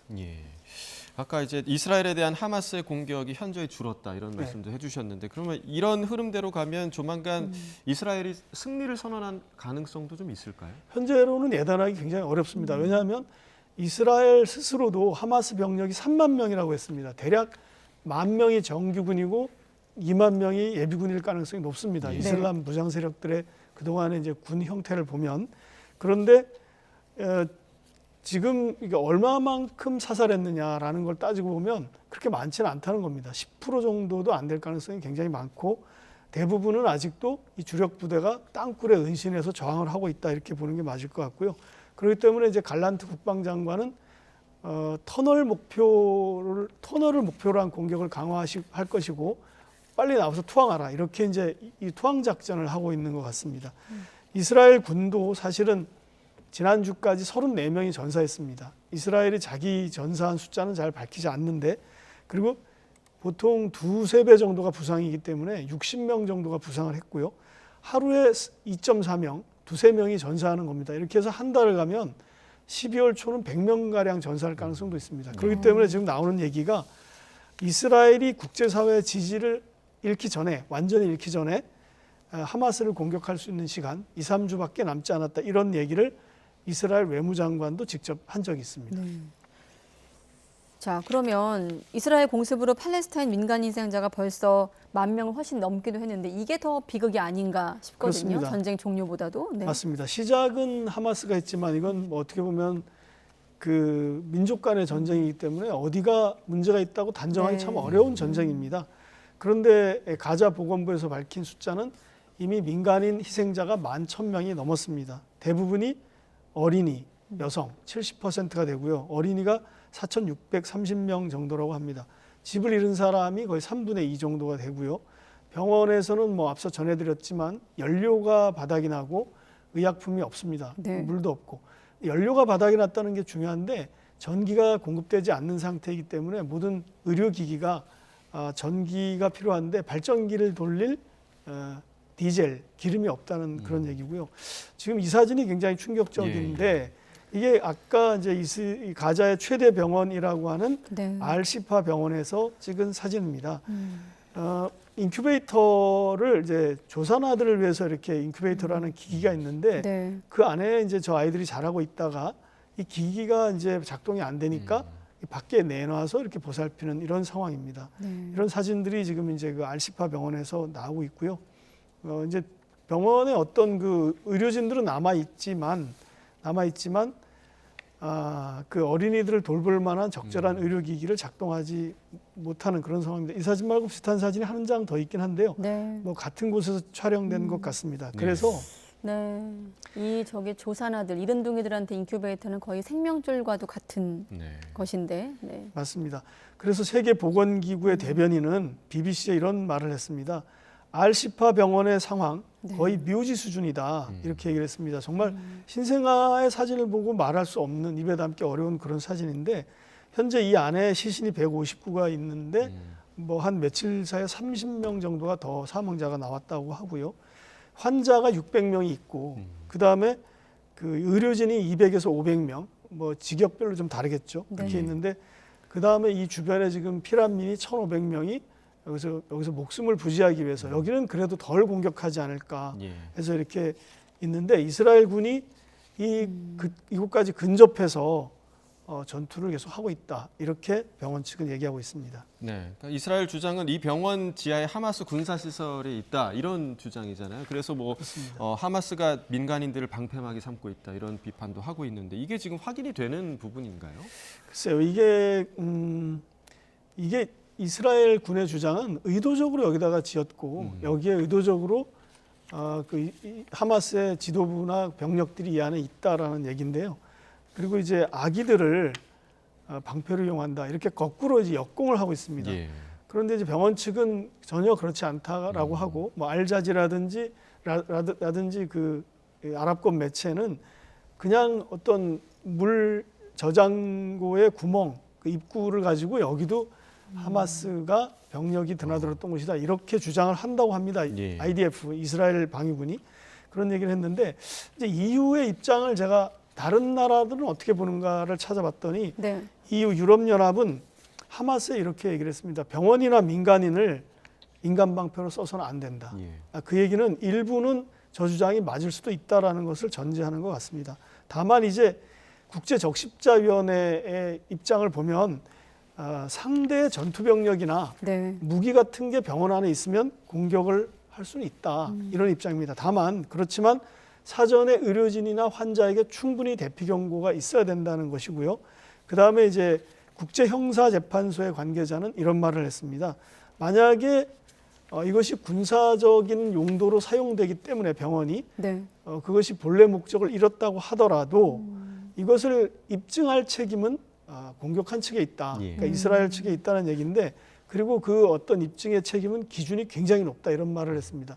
그러니까 최대한 하지 말아야 되고 해서는 안 된다라는 얘기를 이렇게 돌려서 애둘러 말한 것 같습니다.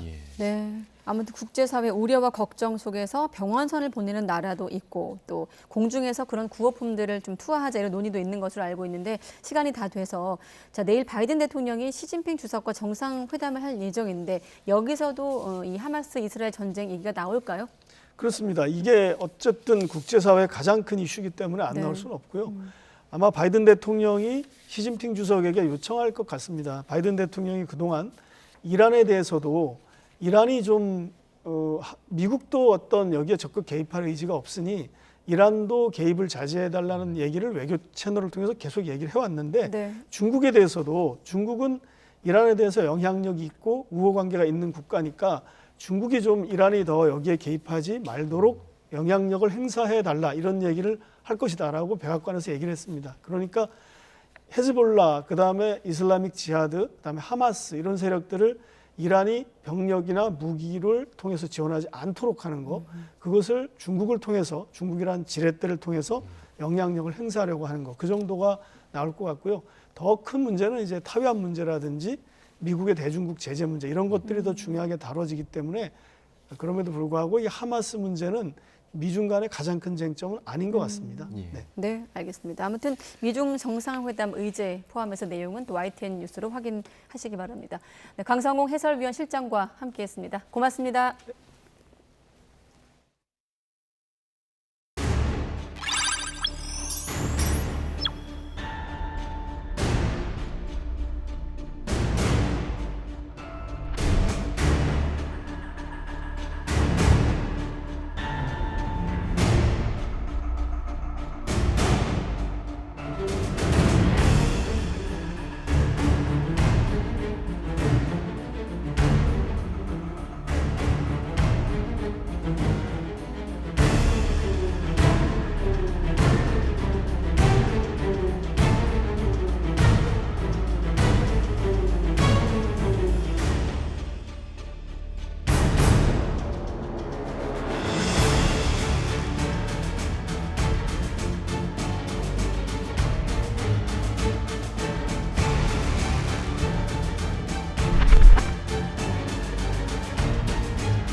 네, 세월호 참사 9년 만에 250억 원대 횡령 혐의로 재판에 넘겨진 유병언 전 세모그룹 회장의 차남 유혁기 씨가 법정에서 혐의를 전면 부인했습니다.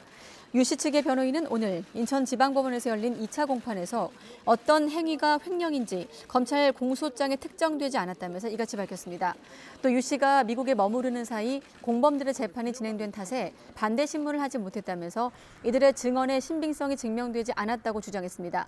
반면에 검찰은 유 씨의 공소 사실은 공범들의 확정 판결에 따라 구성한 내용이라며 오랜 시간이 지난 만큼 증인 신문은 최소화해야 한다고 반박했습니다.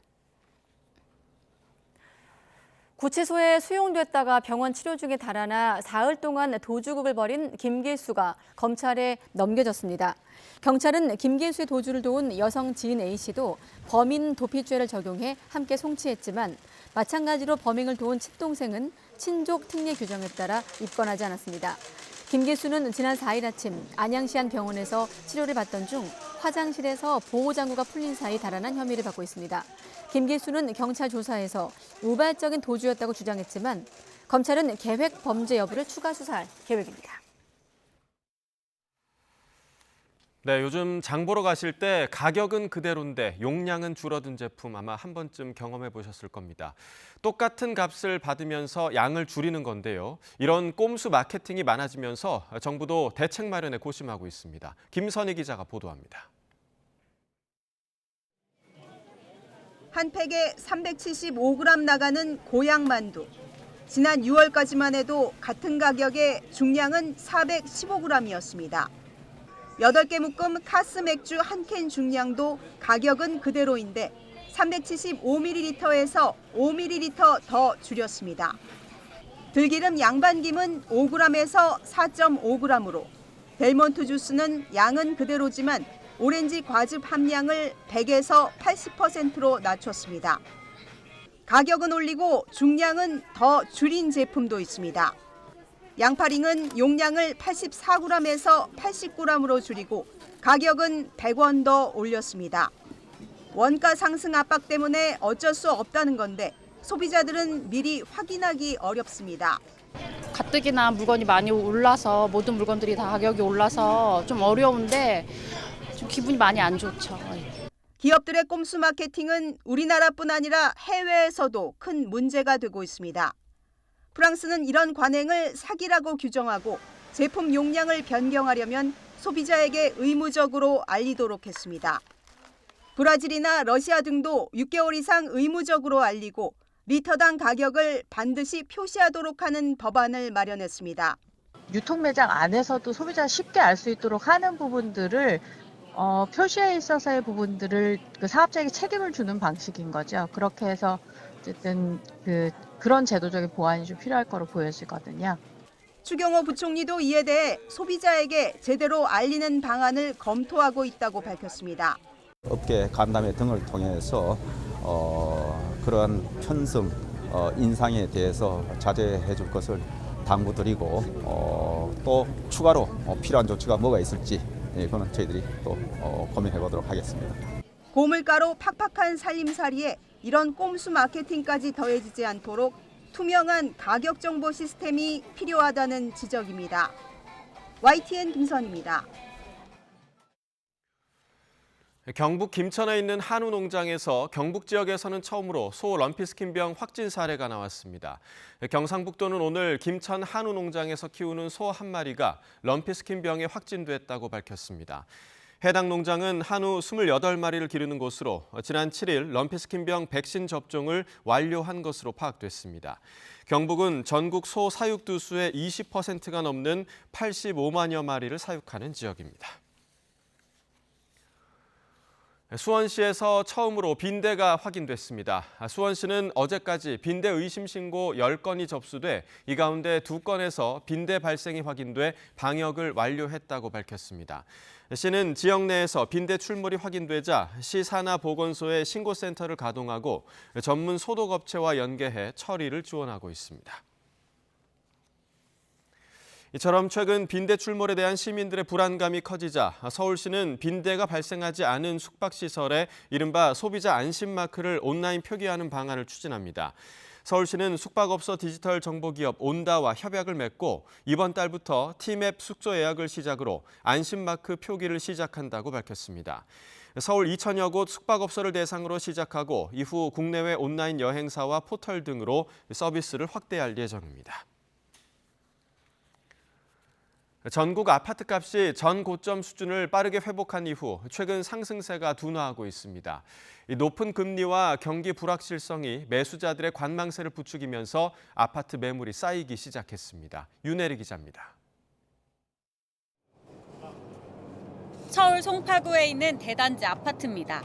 올해 초 전용 면적 84제곱미터 매매 하한가가 15억 원대까지 떨어졌다가 최근 21억 원대를 회복했습니다.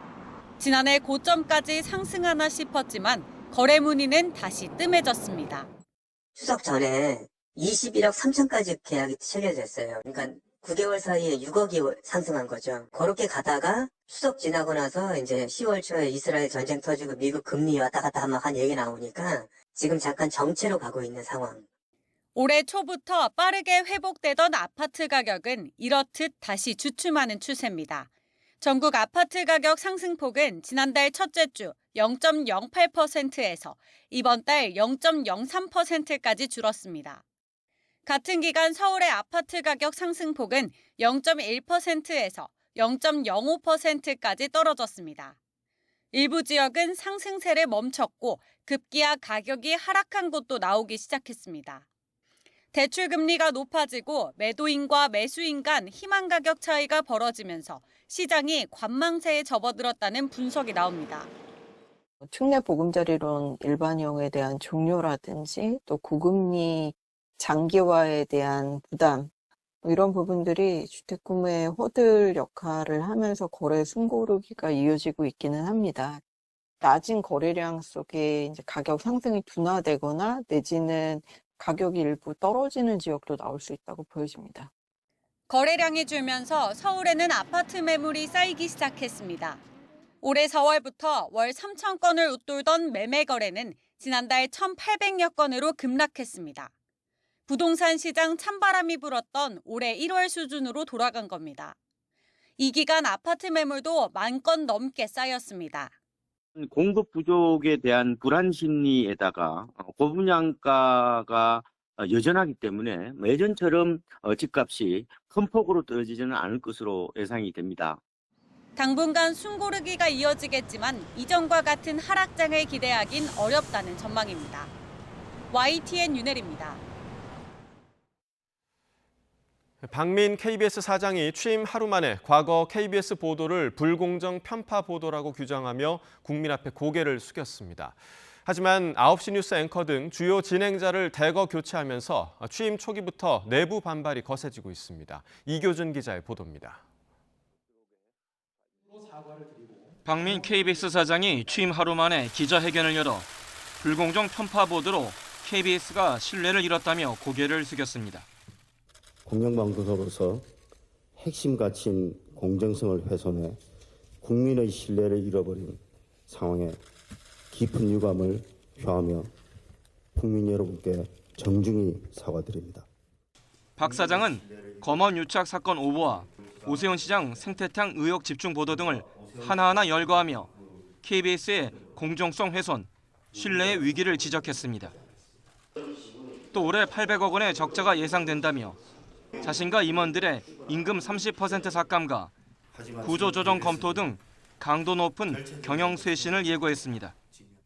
하지만 박 사장은 일요일 자정 직전 기습적으로 단행한 9시 뉴스 앵커 등 진행자 전격 교체로 반발이 커지며 리더십이 첫 시험대에 올랐습니다.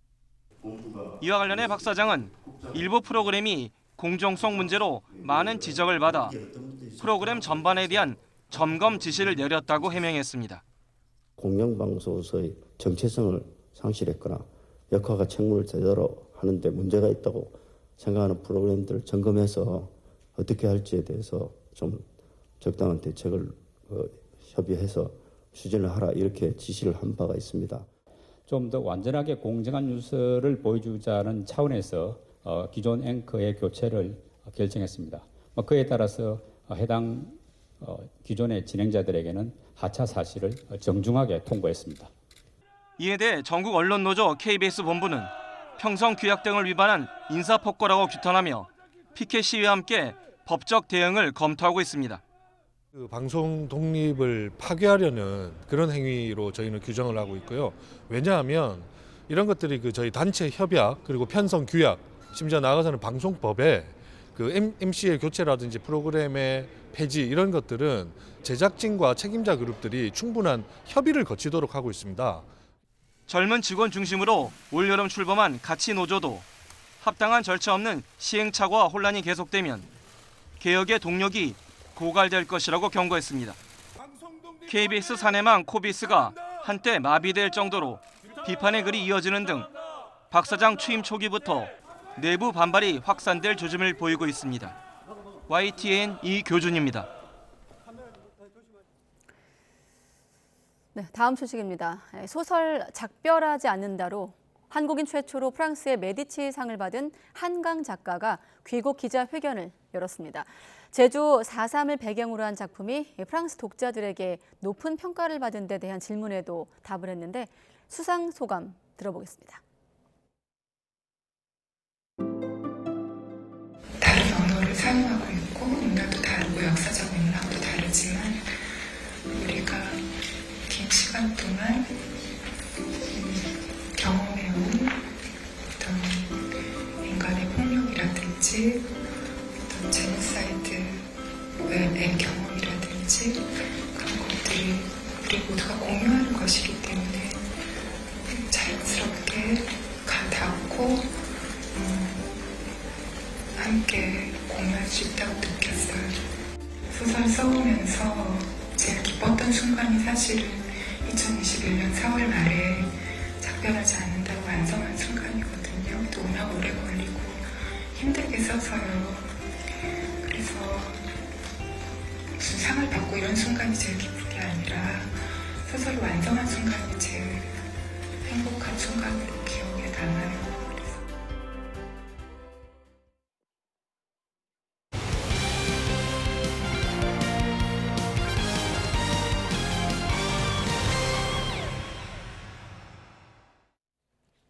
네, 무려 29년 만의 우승이었습니다. 어린 시절부터 LG의 줄무늬 유니폼을 입는 꿈을 꿨던 주장 오지환 선수도, 그리고 드디어 감독으로 첫 한국 시리즈 우승의 감격을 이룬 염경엽 감독도 모두 벅찬 소감을 털어놨습니다. 먼저 함께 듣고 전문가와 이야기 이어가겠습니다.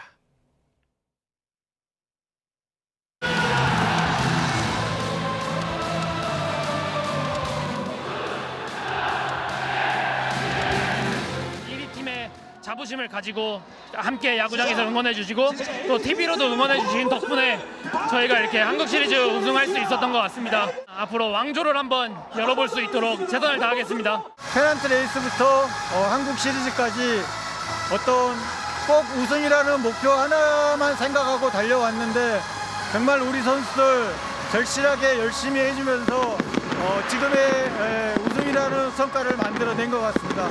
다시 한번 감사드립니다. 15년 동안 이렇게 뭐 정말 계속 도전하고 했는데 왜 나한테 이렇게 우승이 뭘까라는 생각이 했었거든요.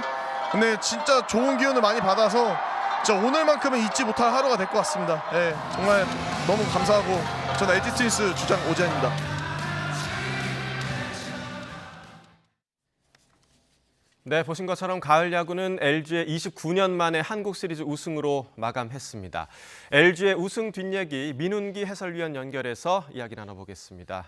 연결돼 있습니까? 어서 오십시오. 네, 안녕하세요. 네, 안녕하십니까. 자, 어제 LG가 29년의 수건을 푸는 날이었습니다. 시리즈가 5차전에서 끝이 났는데 처음에 사실 1패를 했을 때만 해도 이런 흐름으로 갈 거라고는 예상을 못했는데 이렇게 LG 4연승으로 끝날 거라고 예상을 하셨나요? 지금 말씀하신 대로 1차전을 패하면서 시작했기 때문에 LG의 4연승을 점치지는 못했지만요. 이번 한국 시리즈의 우승컵 주인은 트윈스가 되리라는 것은 뭐 예상을 하고 있었습니다. 예. 자, 올 시즌에 1년 내내 LG의 경기를 아마 지켜보셨을 텐데 LG 이런 점이 달라졌다라고 느끼는 부분 어떤 부분이었나요? 우선 신임 염경엽 감독을 위시로 한 그 새 코칭 스태프가 기존의 주요 멤버들을 상당히 잘 이끌어 가면서도 또 새로운 얼굴 발굴에도 아주 탁월함을 과시한 것이 선수층을 아주 한층 두껍게 만들었습니다. 그러면서 아주 균형 잡힌 탄탄한 전력의 팀을 만들었고요. 또 그 이면에는 강팀을 만들기 위해서 오랜 기간 프런트에서 준비를 잘했다. 이런 점도 간과할 수 없고 그러면서 투수력, 타력, 주력까지 모든 면에서 리그 정상급의 기록을 보이는 최강팀으로 성장을 했습니다. 네, 자 방금 말씀해주신 염경엽 감독은 이제 부임 첫 해였습니다. 첫 해에 29년의 한을 풀었는데 이 염 감독의 역할을 좀 어떻게 평가하십니까? 염 감독 뭐 워낙 준비가 철저하고 공부하는 감독으로 알려져 있지만 제가 그 스프링 캠프 때 만났을 때 이미 여름과 가을을 준비하는 것을 보고 좀 놀랐었는데요. 올 시즌은 9월에 왜 아시안 게임이 열리면서 주력 멤버 몇몇이 빠지는 상황이 있었잖아요. 그것을 이미 봄부터 대책을 세워두더라고요. 그리고 팀을 이제 공격적인 모드로 끌어가는데도 아주 중요한 역할을 감독이 했는데 LG는 리그에서 가장 많은 도루를 성공했지만 또 가장 많은 도루 실패를 기록하기도 했습니다. 그래서 뭐 부서스에 오르기도 했는데 그 실패를 두려워하지 않는 자신감 또 공격적인 플레이를 선수들의 마음에 새겨준 것도 상당히 공이 크다고 생각을 합니다. 네. 자, 어제 우승 후에 보니까 구광모 회장도 굉장히 좀 즐기는 모습을 볼 수가 있었는데 그룹 오너 일가의 적극적인 지원과 투자 큰 역할을 했죠. 그렇죠. 뭐 사실 LG 오너 일가의 야구 사랑은 널리 알려져 있고 또 어떻게 보면 LG가 투자해서 밀려본 적도 거의 없었던 팀이거든요. 뭐 작년 겨울에도 적극적으로 오지환 같이 팀의 가장 중요한 선수를 장기 계약으로 잡거나 또 FA 포수 박동원, 과거에도 FA 대형 선수 김현수 영기 등 꾸준한 투자를 해왔는데요. 하지만 야구팀 투자라는 것이 뭐 돈으로만 되는 게 아니고 과거에는 사실 영역을 뛰어넘는 간섭이나 참견 이런 악영향도 끼치게 한 팀 중에 하나인데 하지만 최근 수년간은 현장의 전문가들에게 팀 운영을 완전히 적극적으로 맡기면서도 또 지원을 아끼지 않는 그런 명문 팀의 틀을 다쳤다고 보고요. 그래서 어제 우승 직후에 또 구광모 회장의 LG 팬들에 대한 그 헌사가 큰 화제가 될 정도로 든든한 지원자 역할을 제대로 하고 있습니다. 네, 아마 어제 LG의 우승을 보면서 부러워한 이제 다른 팀의 팬들이 있을 것 같은데 특히 롯데와 한화도 오랫동안 우승에 목말라 있습니다. 내년 시즌에 좀 변화가 있을까요? 네, 일단 롯데는 이미 뭐 우승 청구사 김태형 감독 영입하고 또 팀에서 잔뼈가 굵었던 박준혁 단장을 임명하는 등 현장 지휘부에 큰 변화를 줬습니다. 또 스토브 리그 동안에 이제 FA가 된 전준우, 안치홍 선수들을 잡는 일이 당장 급하긴 한데 또 여러 변화가 기대가 되고요. 특히 롯데는 젊은 유망주들이 아주 많기 때문에 김태형 감독의 지휘하에 긍정적인 큰 변화를 기대케 합니다. 그리고 오랜만에 이제 탈꼴찌한 한화는 리빌딩 기조를 끝내고 최원호 감독에게 올 시즌 중간에 지휘봉을 맡겼는데요. 겨울 동안에 FA 영입 또 외국인 선수 구성 이런 쪽에 주력을 하게 될 테고 한화는 가장 중요한 문제가 지금 류현진 투수가 복귀할 것인지 여부가 방향성에 큰 영향을 끼치게 되는데요. 12월 말까지 이제 구단에 답을 주겠다. 미국 쪽의 오퍼가 어떻게 오는지 보겠다. 이렇게 돼 있기 때문에 류현진 선수가 복귀하느냐 마느냐에 따라서 당장 뭐 정상권을 노리느냐 또 상위권 겨냥하느냐 그 방향이 결정될 것으로 보입니다. 네, 류현진 선수는 어제 한국 시리즈 보러 온 모습도 좀 잡혔더라고요. 네, 자, 마지막으로 한국 시리즈 MVP 얘기를 안 할 수가 없습니다. MVP는 오지환 선수 올해 이제 첫 주장으로서 시즌 내내 팀 변화에도 큰 역할을 한 것으로 알고 있는데 어떤 역할을 좀 했을까요? 네, 오지환 선수 역할이 정말 큰데 주장을 맡게 되면 또 부담감을 갖는 선수들도 꽤 있는데요. 오지환 선수는 주장으로서 뭐 늘 솔선수범, 리더로서의 자질을 정말 유감없이 발휘하면서 팀 내에서 칭찬이 자자했고요.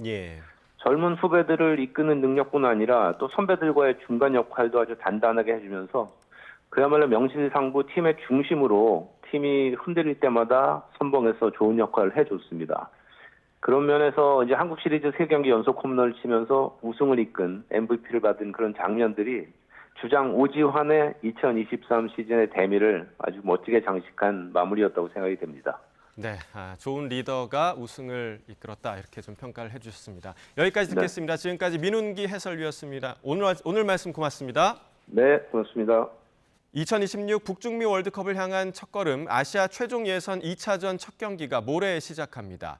싱가포르 축구 클럽 라이언시티는 지난주 전북 현대를 2대0으로 완파하며 만만치 않은 실력을 보여줬기 때문에 대표팀끼리의 대결에서도 방심은 금물입니다. 김동민 기자입니다.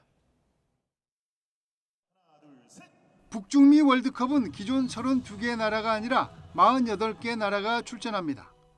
아시아 티켓도 4.5장에서 8.5장으로 거의 2배가 늘었습니다. 2차 예선을 시작하는 우리나라는 중국, 싱가포르, 태국과 한 조입니다. 여기서 홈 원정 경기를 치러 상위 1, 2위 팀만 최종 예선에 진출합니다. 최종 예선에는 모두 18개 나라가 3개 조로 나뉘어 경기를 치르고 각 조 상위 2팀 모두 6개 나라가 월드컵 출전권을 따냅니다. 최종 예선 3, 4위 팀은 다시 2개 조로 나뉘어 각 조 1위 2팀이 본선 출전권을 가져가고 2위 팀끼리 대결에 이기는 팀이 대륙간 플레이오프에 나가게 됩니다. 객관적인 전력에서는 우리가 싱가포르보다 위지만 높은 집중력이 요구됩니다. 내용도 중요하지만 결과는 더 중요한 월드컵 실전이기 때문입니다. 이제 첫 예선전부터 잘 준비해가지고 꼭 좋은 모습 보여줘가지고 꼭 다시 한 번 더 주연이 될 수 있게 하는 게 제 목표인 것 같습니다. 조규성과 오형규, 홍현석까지 팀에 합류하며 클린스만호는 이제 완전체가 되었습니다. 상대 선수랑 부딪혀서 경합 싸움하면서 좀 이겨주는 그런 게 좀 더 필요할 것 같아요. 뭐 최종 예선도 마찬가지고 정말 피지컬적으로 강한 상대들이 있으니까 그런 부분에서가 제일 중요한 것 같아요. 싱가포르는 피파 랭킹 155위지만 지난주 아시아 챔피언스 리그 경기에서 라이언시티가 전북을 2대0으로 이겼을 정도로 만만치 않은 전력입니다. 클린스만호가 대표팀은 클럽과 다르다는 것을 홈팬들 앞에서 증명해 보일 것인지 주목됩니다. YTN 김동미입니다. 추위가 풀리고 이맘때 날씨가 돌아왔습니다. 오늘 서울 낮 기온은 10.8도로 예년 수준까지 올랐는데요. 다만 충남과 호남 서해안 또 제주도에서는 오늘 새벽까지 빗방울이 떨어지는 곳이 있겠습니다. 내일은 2024학년도 수능 예비 소집일인데요. 기온이 오늘보다 더 오릅니다. 서울 아침 기온이 2도로 영상권 보이겠고 한낮 기온도 오늘보다 높겠습니다. 내일 추위로 인한 불편은 없겠지만 일교차가 크게 벌어지는 만큼 체온 조절 잘해주시기 바랍니다. 내일 하늘도 대체로 맑은 가운데 동해안의 대기는 무척 건조하겠습니다. 화재 사고 발생하지 않도록 유의가 필요하겠고요. 이 아침까지 충북과 영남 내륙에서는 짙은 안개의 주의가 필요하겠습니다. 내일 아침에는 오늘보다 찬바람이 덜 하겠습니다. 내일 아침 기온 서울 2도, 광주 5도, 대구 2도 보이겠고요. 낮 기온도 오늘보다 1도에서 3도가량 높겠습니다. 서울 12도, 광주 14도, 대구는 15도 보이겠습니다. 수능일인 모레에는 전국 곳곳에 요란한 비가 내리겠습니다. 귀갓길에는 쌀쌀할 수 있으니까요. 수험생들은 우산과 따뜻한 외투 챙기셔야겠습니다. 날씨였습니다. 가장 빠른 종합 뉴스 뉴스큐 마치겠습니다. 네, 이어서 이브닝 뉴스가 방송됩니다. 함께해 주신 여러분 고맙습니다.